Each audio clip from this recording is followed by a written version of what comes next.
എന്താണെന്ന് പറഞ്ഞാൽ കൂട്ടുകാരെല്ലാവരും കേട്ട ശേഷം ചെയ്തു നോക്കുക. കാരണം എന്ന് വെച്ചാൽ നല്ല ചൂടാണ് കൂട്ടുകാരേ. ചൂടെടുത്ത് ഉരുവി തീരുന്നു എന്ന് വേണമെങ്കിൽ പറയാം. ചൂടെടുത്ത് അത്രയ്ക്ക് ചൂടാണ്. അപ്പോൾ ഞാൻ ഇന്നത്തെ ടിപ്സ് പറയാൻ പോകുന്നത് നമ്മുടെ വീട്ടിൽ മല്ലിപ്പൊടി, മുളക് പൊടി, വെളിച്ചെണ്ണ ഇങ്ങനെയൊക്കെയുള്ള സംഭവങ്ങൾ നമ്മൾ ആട്ടിയൊക്കെ കൊണ്ടുവന്ന ശേഷം ഇതിനെ സൂക്ഷിച്ച് വെക്കാൻ വേണ്ടിയിട്ടുള്ള ടിപ്സുകളാണ്. അതായത് മല്ലിപ്പൊടി കേടാകാതിരിക്കാൻ വേണ്ടി നമുക്ക് എന്ത് ചെയ്യാൻ പറ്റും, അതിൽ കുറച്ച് ഉപ്പ് പൊടി വിതറിക്കഴിഞ്ഞാൽ ഒരുപാട് നാളത് കേടാകാതിരിക്കും. അതുപോലെ തന്നെ നെയ്യ് നമ്മൾ സൂക്ഷിച്ച് വെക്കാൻ വേണ്ടി അതിൽ കുറച്ച് നെയ്യ് സൂക്ഷിക്കുന്ന പാത്രത്തിൽ കുറച്ച് ശർക്കര ഇട്ട് വെച്ചിരുന്നാൽ ഒരുപാട് നാൾ കേടാകാതിരിക്കും. അതുപോലെ തന്നെ നമുക്ക് ഈ ഇഞ്ചിയും നാരങ്ങയൊക്കെ കേടാകാതിരിക്കാൻ വേണ്ടിയിട്ട് നമ്മൾ മണ്ണിൽ, അതായത് നല്ല ശുദ്ധമായ മണ്ണെടുത്തതിന് ശേഷം അതിലേക്ക് അതൊരുപാട് നാൾ കേടാവാതിരിക്കും. അപ്പോൾ കൂട്ടുകാരെന്ത് ചെയ്യണം, ഇതൊക്കെ ഒന്ന് ചെയ്തു നോക്കണം. ചെയ്തു നോക്കാതെ ഒന്നും പറഞ്ഞിട്ട് കാര്യമില്ല, നിങ്ങൾ ചെയ്തു നോക്കുക. ഇനി ഒരു ടിപ്സ് കൂടെ പറഞ്ഞുതരാം. നമ്മൾ വെളിച്ചെണ്ണ എല്ലാം എന്ത് ചെയ്യും, ആട്ടി വയ്ക്കും. പക്ഷേ നമ്മൾ അതിലെന്ത് ചെയ്യും, ചിലപ്പോൾ പഞ്ചസാര ഇട്ട് വയ്ക്കാറുണ്ട്. ചില ആൾക്കാർ കറിവേപ്പിലയുടെ ഇട്ട് വയ്ക്കാറുണ്ട്. അതുപോലെ നമുക്കതിലൊരു കഷ്ണം കർപ്പൂരം ഇട്ട് വെച്ചാൽ ഒരുപാട് നാൾ അത് കേടാകാതിരിക്കും. അതുപോലെ തന്നെ നമുക്ക് പച്ചമുളക് എടുക്കുമ്പോഴത്തേക്ക് അറ്റം ഒന്ന് കീറിയ ശേഷം വിനാഗിരിയിൽ മുക്കി വെച്ച് കഴിഞ്ഞാലും ഒരുപാട് നാൾ പച്ചമുളക് കേടാകാതിരിക്കും.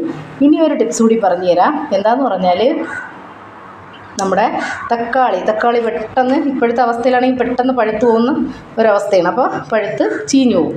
അപ്പോൾ അത് ചെയ്യാതിരിക്കാൻ വേണ്ടി ഉപ്പിട്ട വെള്ളത്തിൽ താഴ്ത്തി വെച്ചിരുന്നാൽ, ഫ്രിഡ്ജിനകത്ത് വെച്ചിരുന്നാൽ കുറച്ച് നാൾ കേടാകാതിരിക്കും. അപ്പോൾ കൂട്ടുകാർ ഇതെല്ലാം ചെയ്തു നോക്കുക.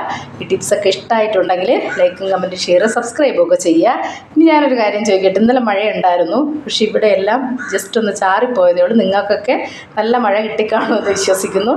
ഓരോ സ്ഥലത്ത് 1 മണിക്കൂറൊക്കെ നിന്ന് പെയ്തു എന്നൊക്കെ ആൾക്കാർ പറയുന്നുണ്ട്. സത്യമാണെന്ന് അറിഞ്ഞൂടാ, ആയിരിക്കാൻ ചാൻസ് ഉണ്ട്. എൻ്റെ വീട്ടിൽ പാത്രങ്ങൾ വീണ സൗണ്ടാണ് കേൾക്കുന്നത്. അമ്മ അവിടെ നിന്ന് പാത്രവും ഗ്ലാസ്സൊക്കെ തട്ടിയിടുന്നുണ്ട്. ആ സൗണ്ടാണ് എനിക്ക് കേൾക്കുന്നത്.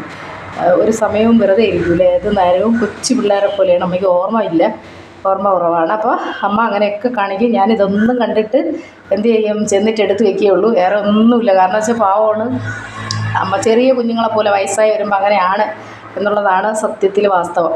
അപ്പോൾ നമുക്കത് നോക്കിയാലേ പറ്റുള്ളൂ. പാവം.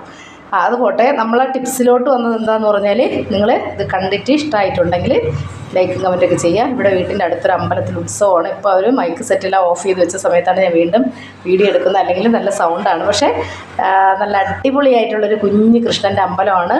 എല്ലാം ഒരുപാട് വർഷം പഴക്കമുള്ള അമ്പലമാണ്. അമ്പലം കക്കാട്ടുമടം എന്നുള്ള പേരിലാണ് അറിയപ്പെടുന്നത്. നല്ലൊരു ക്ഷേത്രമാണ് കൂട്ടുകാരെ. അപ്പോൾ ഇത് പോത്തങ്കോട് നിന്ന് കൊയ്ത്തൃക്കോണം എന്ന് പറയുന്ന സ്ഥലത്താണ് ഈ അമ്പലം സ്ഥിതി ചെയ്യുന്നത്. ഈ ഉണ്ണിക്കണ്ണനെ കാണാൻ ആഗ്രഹമുള്ളവരൊക്കെ അമ്പലത്തിൽ പോയി തൊഴുത് മടങ്ങും. അവിടെ നല്ല പരിപാടിയുണ്ട്, നല്ല അന്നദാനം, പിന്നെ ഭഗവാനെ തൊഴുവാം, കൃഷ്ണനെ തൊഴുത് പ്രാർത്ഥിക്കാം. അപ്പോൾ കൂട്ടുകാരെല്ലാവരും എന്ത് ചെയ്യണം, ഈ വീഡിയോ കണ്ടിട്ട് ലൈക്കും കമൻറ്റും സബ്സ്ക്രൈബ് ഒക്കെ ചെയ്യപ്പോൾ ടാറ്റ.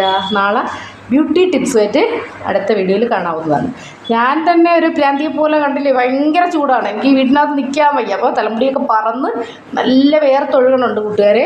അപ്പോൾ എല്ലാ കൂട്ടുകാർക്കും സന്തോഷത്തോടു കൂടി ഒരു ഹായ് പറഞ്ഞുകൊണ്ട് ഓക്കേ.